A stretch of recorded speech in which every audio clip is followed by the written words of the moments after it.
Hi, my name is Deng, a second-year PhD from Hong Kong University of Science and Technology.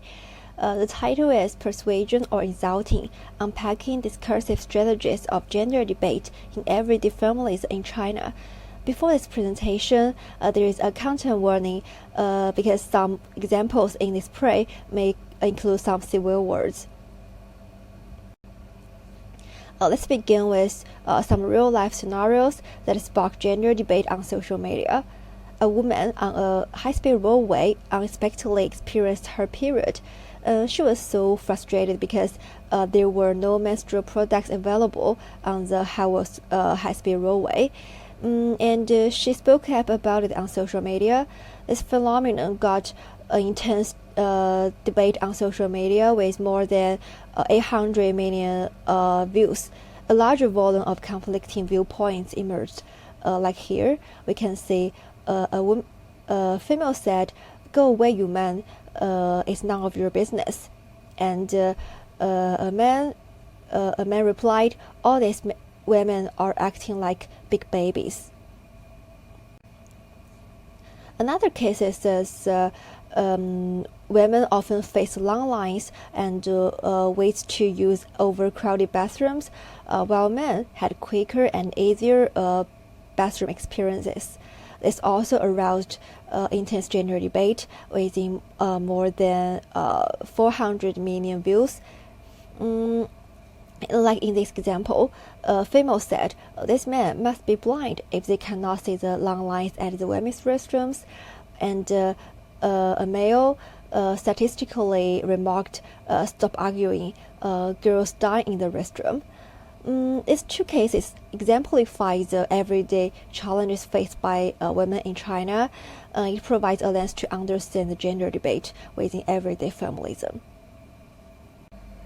Everyday feminism is a branch of feminism that include a wide range of practices aimed at empowering individuals to challenge gender inequalities in their daily lives. It is a great channel for raising awareness of the public on feminist issues.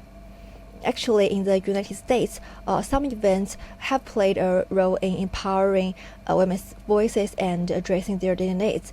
One of the most prominent events is the Me Too movement. Women from diverse backgrounds shared stories about sexual harassment and assault through the use of social media platforms. Usually they will use the Me Too hashtag. Social media indeed helps spread feminism. Sites like Twitter, Facebook, and YouTube make feminist voices louder online. Women use this place to support each other and sharing their challenges together. However, Chinese feminist discourse is different from its Western counterpart. The traditional norm, men are breadwinners and women are homemakers, it still impacts the women's decisions between their families and work, and also influence the public's perceptions and opinions about women in China. Besides, everyday feminism on social media in China has its own opportunities and challenges. Social media platform help ordinary people to speak up in feminist advocacy. However, the feminism in China is often criticized as the rural feminism, which only advocates for women's rights, but without talking about their responsibilities. This kind of stigma makes it difficult for feminists to advocating for genuine equality, and some refuse or even fear to identify themselves as feminists. So under such a social-cultural context, gender debate in China emerged with contrasting viewpoints. Gender debate has the nature of a double-edged sword.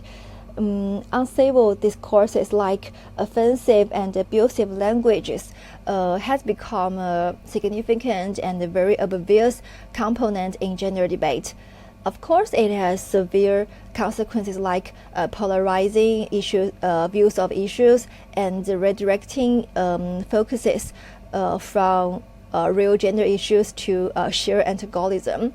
However, previous research demonstrates that debate not only has negative impacts but also yields positive outcomes, such as improving collective wisdom and promoting reflection on complex social problems. When engaged in gender debate, employees will employ the discursive strategies.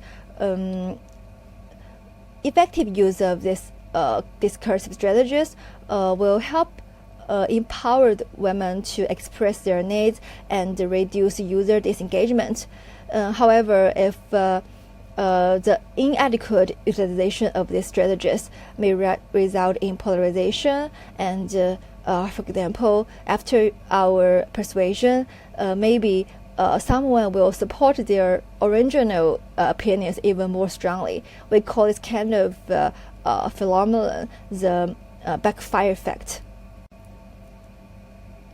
Which discursive strategies are developed by users in gender debate on social media, and how these strategies impact user participation and user response is underexplored.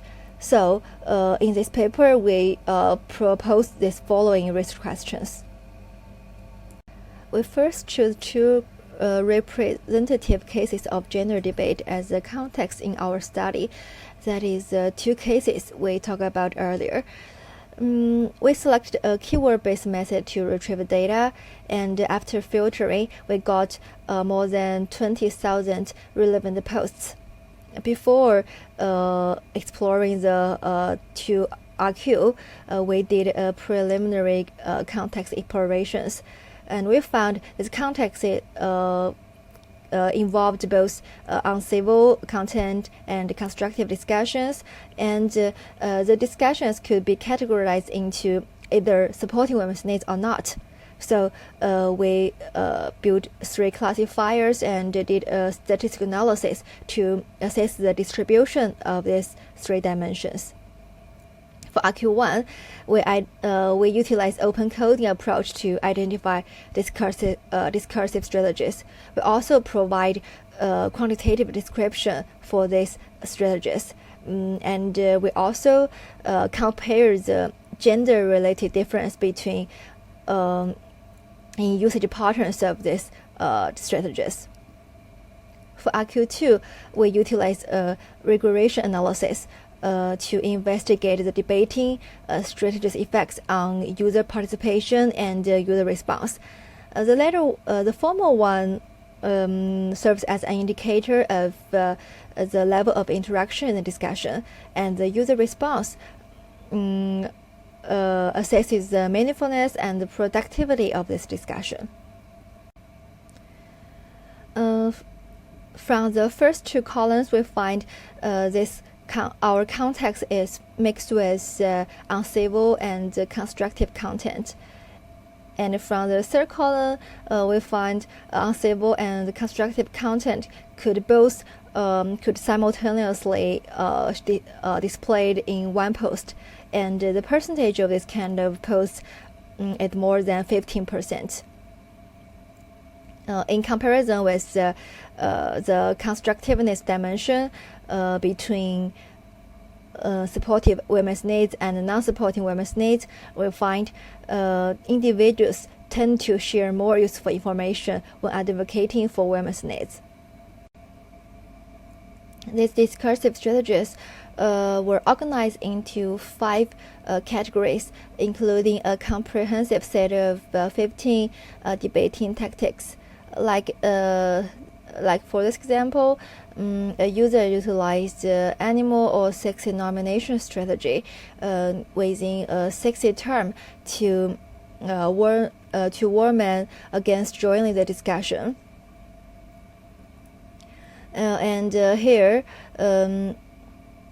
And here, in the context of converting male restrooms into female restrooms, male statistically state that men have no right in this, have no rights in this matter. Role reversal means intentionally swapping traditional gender roles in order to compare the experience between different genders and to draw attention to the inherent inequalities. Like here, someone said, I hope males got their periods for 32 days a month.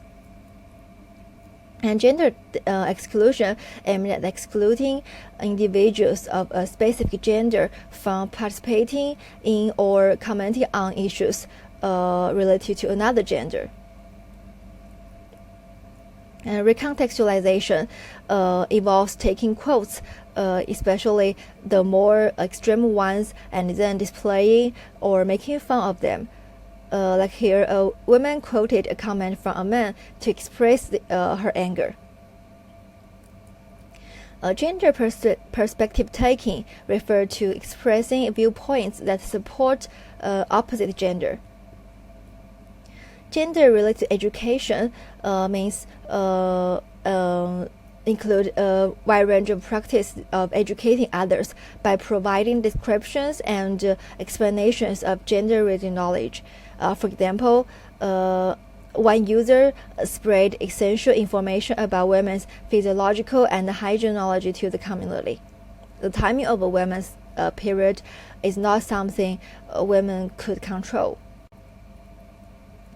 For the gender-related difference of discursive strategies, we'll find that women were more active than males.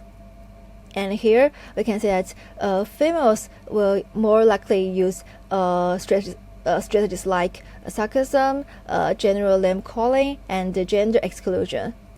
For males, they more likely use the suggestion and evidence informing. These are the effects of strategies on user participation, including like, comment, and forward number. From this line, we can see that adopting derogatory language, particularly using sarcasm strategy, had a significant negative impact on user participation. It may create a hostile and unwelcoming atmosphere that hinders the user engagement. We also find the power of role reversal. It means that this kind of strategies could have the potential to resonate with users and encourage them to share the content with others. We also see the positive influence of recontextualization and overgeneralization. From these two lines, we could find that posts that provide evidence or offer gender-related education had experienced a significant boost in user participation. This highlighted the importance of presenting factual information and fostering understanding to improve users' engagement. These are the effects of strategies on user response, including the incivility, constructiveness, favor, and oppose stances. From this slide, we can see the negative influence of animal or sex denominations. This finding suggested that the use of this kind of strategy could reduce the likelihood of receiving responses. An interesting finding is the backfires effect of suggestion and perceived taking. Although their intention maybe was to solve problems and understand the challenges of the other gender, it was related to an increase in disagreement. We discussed the complex context of conflicting views and constructive insights. We also unveil the role of discursive strategies and compare the gender differences of these user patterns. We also talk about practical and design implications, like how AI and user feedback could help to construct a more productive discussion environment. That's all. Thank you for your listening.